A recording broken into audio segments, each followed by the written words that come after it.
P3 juga punya presiden di mana partai kemudian pecah. Artinya ada yang berusaha memisahkan diri. Menurut Anda, perpecahan internal itu signifikan tidak memelorotkan suara, perolehan suara di kontes pemilu?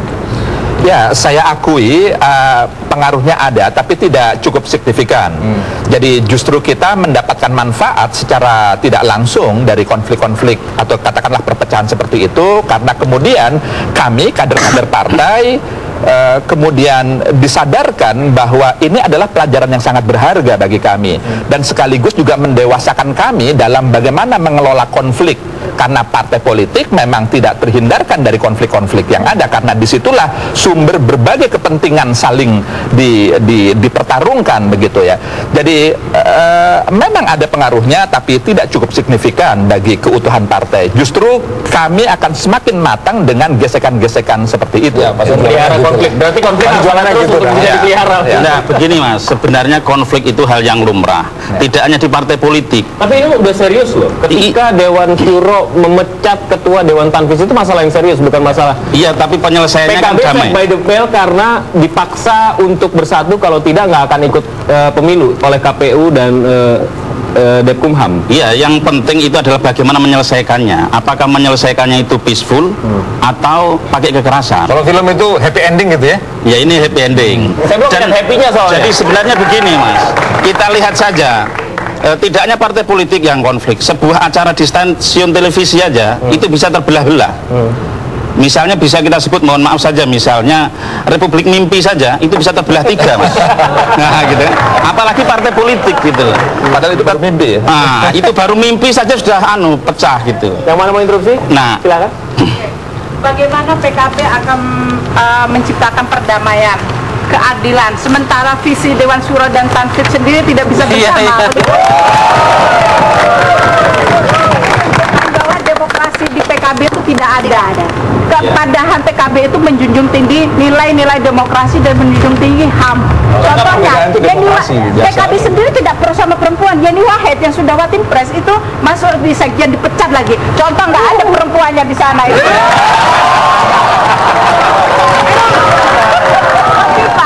Yang dari P3 pindah ke PKB, sekarang diambil lagi ke P3. Siapa yang mencalonkan Hovifah? Hanya P3. Nggak pro perempuan nih. Plural tapi nggak pro perempuan. Bahkan kita sudah sangat proaktif terhadap perempuan. Kalau tadi disebut Hovifah itu tidak didukung Partai Kebangkitan Bangsa, tidak betul itu. Partai Kebangkitan Bangsa mendukung Hovifah sebagai Gubernur Jawa Timur. Gitu. Sekarang. Iya, sekarang ini. Kemudian yang penting lagi adalah begini Mas, harus dibedakan antara visi dan kepentingan itu. Kalau misalnya ada kepentingan beda antara Gus Dur dengan Muhaimin, itu wajar-wajar saja. Tapi visi tentang perdamaiannya sama. Buktinya apa? Ketika ada konflik begini, tidak ada yang niat untuk bentrok atau apa, tidak ada itu. Karena visinya sama, kepentingannya yang berbeda. Nah, itu yang harus Oke, kita akan harus ganti narasumber. Terima kasih, Bung Nyam. Ya, kita berikan kesempatan dulu untuk pernyataan terakhir ya. Terakhir.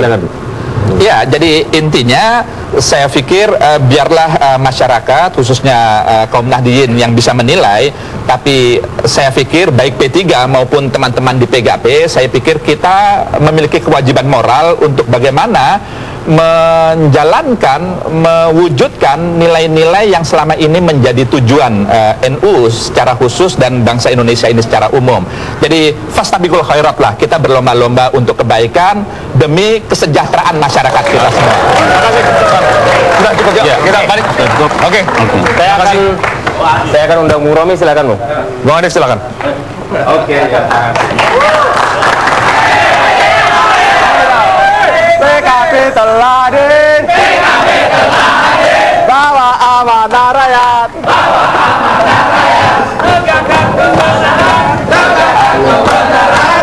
Oke. Bung, status wakil sekjen Anda kayak gimana nih sekarang? Kabarnya surat Anda, surat pemecatan untuk Anda sebenarnya sudah keluar dan belum dibatalkan. Asli itu kalau dari dulu sampai sekarang saya ini wakil sekjen, karena kebetulan saya ini menjadi wakil sekjen karena saya menjadi manajer kampanye Gus Dur dan Pak Muhaimin Iskandar pada saat Muktamar Semarang. Jadi everything is done, selesai. Kira-kira gitu. Jadi boleh layak saja dong. Saya ingin berpindah kepada materi lain. Ketua Umum P3 adalah seorang menteri. Itu artinya bahwa ia memiliki kapasitas untuk mengarahkan mau kemana negeri ini. Kemudian kebetulan urusannya adalah koperasi, usaha kecil dan menengah. Sekarang Indonesia terkena krisis moneter seperti ini, finansial, ekonomi. Mana jawaban dari Menteri Negara Ekonomi UKM itu, koperasi UKM itu? Begini Mas, kita krisis tahun 98, kalau tidak ada UKM dan koperasi yang menterinya sejak reformasi adalah dari P3, sudah hancur Republik ini. Ya.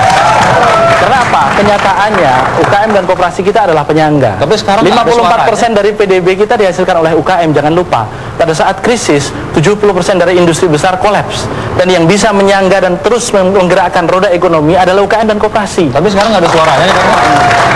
Sekarang tidak ada suaranya. Kenapa? Karena yang terkena imbas ini perusahaan-perusahaan besar yang kerjanya hobinya main falas dan spekulasi dengan mengorbankan kepentingan rakyat kecil. Pada melihatnya begitu. Apakah sudah cukup seperti yang dilakukan oleh menteri yang dari P3 itu?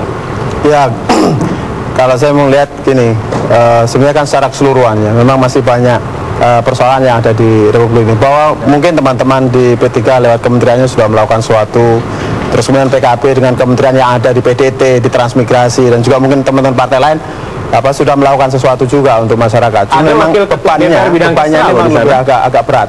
Di DPR juga ada wakil ketua bidang kesra loh. Wakil ketua DPR bidang kesra. Ya, ketua DPR. Oh iya tentu. Dan inisiasi politik itu banyak sekali muncul dari PKB juga kan. Inisiasi politik yang membangun perekonomian masyarakat. Saya ingin gambarkan bahwa sekarang ada sebuah program namanya Program Nasional Pemberdayaan Masyarakat. Salah satunya adalah pemberdayaan dan penumbuhan lembaga-lembaga keuangan mikro di setiap desa, sejumlah 64.000 desa di Indonesia, dan itu adalah program yang ditelurkan oleh Kementerian Koperasi dan UKM. Komitmen P3 itu sendiri terhadap ekonomi kerakyatan seperti apa sih? Saya kira P3 kenapa, sorry pertanyaannya, kenapa selalu yang dikejar adalah Kementerian Koperasi dan UKM? Ingat, di dalam salah satu asnaf zakat, penerima zakat yang pertama adalah fuqara, yang kedua adalah masakin. Orang fakir dan orang miskinlah yang menjadi perhatian utama dari Partai Persatuan Pembangunan. PKB punya suara apa untuk rakyat kecil seperti itu? Banyak. Untuk penyelesaian masalah ekonomi. Sudah banyak sekali Mas. Jadi hari ini misalnya untuk konteks 2009, PKB juga sudah mencanangkan 13 program paket kebangkitan Indonesia, mulai dari soal kedaulatan pangan, terus kemudian soal kedaulatan energi, soal pemberdayaan UKM juga, terus kemudian masalah pendidikan, masalah kesehatan. Itu ada 13 poin yang hari ini sudah kita rumuskan, yang ini merupakan follow up dari program-program PKB sebelumnya. Asal tahu saja Mas, bahwa survei Kompas, ya kan, beberapa waktu yang lalu itu pernah menunjukkan bahwa PKB adalah satu-satunya partai politik yang programnya paling konkret. Ini tentu sebelum terjadi konflik. Tidak perlu pakai Kementerian UKM ini? Oh, enggak harus. Yang pertama, PKB didirikan hanya oleh tokoh-tokoh tertentu saja.